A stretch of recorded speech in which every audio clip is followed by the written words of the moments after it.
Avertissement concernant les hadiths faibles et inventés et leurs méfaits de la nation.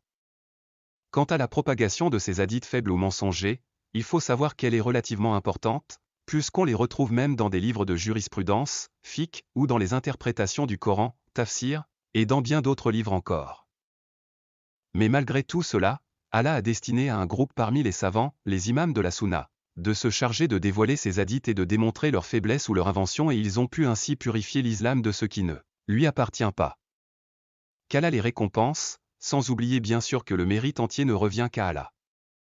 D'ailleurs, à la fille d'Al-Imam Jamal-Din Abi Faraj Abderrahman ibn al-Jawzi al-Baghdadi, mort en 597 H, a dit: lorsqu'il fut impossible à une personne d'introduire dans le Coran ce qui ne lui appartient pas, certaines personnes se mirent alors à ajouter des paroles à celles du prophète, paix et bénédiction d'Allah sur lui, c'est-à-dire les hadiths.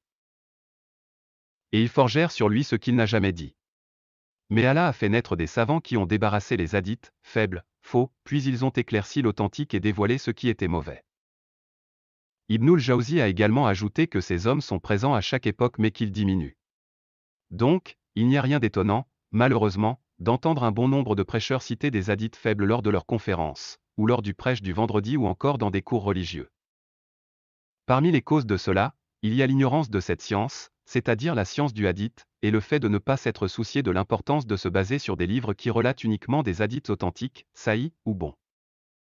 De même, ils n'ont pas prêté attention aux livres qui traitent et avertissent contre ces hadiths faibles ou mensongers, ce qui leur aurait permis d'être à l'abri du mensonge sur le prophète, paix et bénédiction d'Allah sur lui.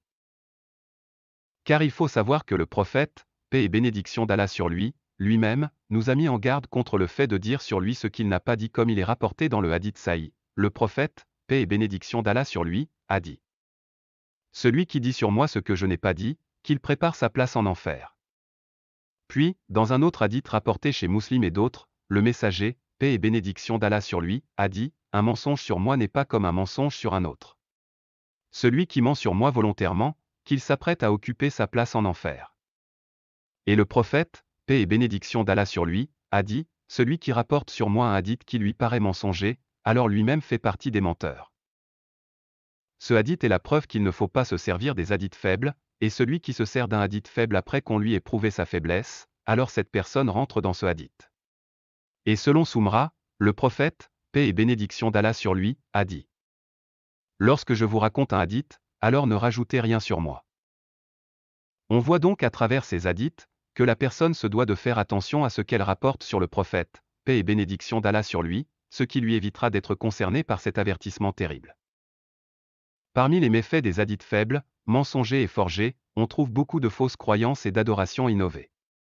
Ils sont aussi à l'origine de certaines pratiques considérées licites par les gens alors qu'elles sont interdites, ou bien le contraire, des choses licites qui l'ont rendue interdite.